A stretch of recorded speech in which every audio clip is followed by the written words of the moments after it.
Levez le voile sur les mystères de l'invisible et du mieux-être et chaque lundi à 9h10, retrouvez l'émission qui prend soin de vous. Toutes les informations sur www.sionparler.com. Aujourd'hui, nous parlons du dioxyde de titane ou E171. Ça fait un petit peu peur tout ça. De quoi s'agit-il, Lorraine ? Alors E171, eh bien non, il ne s'agit pas d'un code d'entrée, mais d'un additif qui est connu sous le nom effectivement de dioxyde de titane que les industries utilisent comme blanchissant et comme opacifiant. Ça ne vous dit rien ? Non. Et pourtant, vous en consommez tous les jours sans le savoir.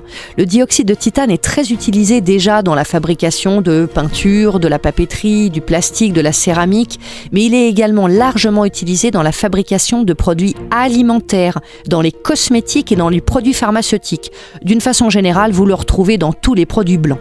Alors dans les cosmétiques précisément et les produits d'hygiène, il sert à quoi ce dioxyde de titane ? Bien, on le retrouve en fait notamment dans les dentifrices par exemple pour que la pâte soit plus blanche. Pourquoi ? Eh bien parce qu'en marketing, un produit blanc renvoie une image d'hygiène, de propreté qui va beaucoup plaire aux consommateurs. Un autre exemple, les crèmes solaires, beaucoup d'entre elles contiennent cette substance. Et pourquoi ? Parce que le dioxyde de titane permet d'éviter, vous savez, les traces blanches à l'application de la crème. Pratique. Eh bien oui, seulement il ne faut pas oublier que tout ce que nous mettons sur notre peau passe dans nos tissus et dans notre sang.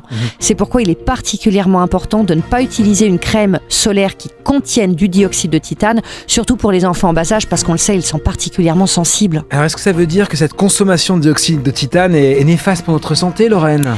Alors déjà, premier rappel, rappelons que le Centre international de recherche sur le cancer a classé le dioxyde de titane comme pouvant être cancérigène pour l'homme.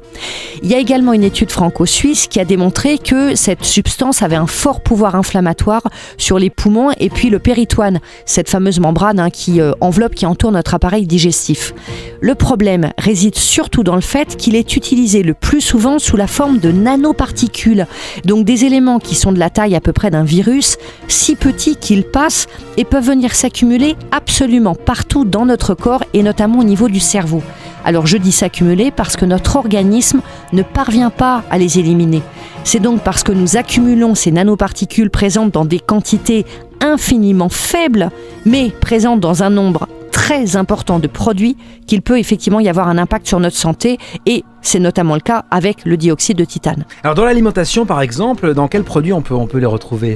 Les vinaigrettes, les confiseries chocolatées, le fromage industriel, les chewing-gums, les raviolis, les bonbons, bref, dans beaucoup de choses que nous achetons pour nous-mêmes, mais aussi pour nos enfants qui sont particulièrement vulnérables. Et on sait comment s'il y en a du dioxyde de titane dans ces produits ?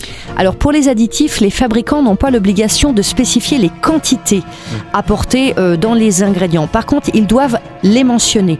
Donc vous pourrez retrouver la mention indiquée sur l'emballage. Généralement, vous retrouverez le dioxyde de titane indiqué sous la mention de E171, mais aussi avec la mention dioxyde de titane, TI02 ou encore titanium dioxyde. Alors lisez bien les étiquettes et privilégiez les produits naturels ou biologiques. Votre santé est précieuse, préservez-la. Levez le voile sur les mystères de l'invisible et du mieux-être et chaque lundi à 9h10, retrouvez l'émission qui prend soin de vous.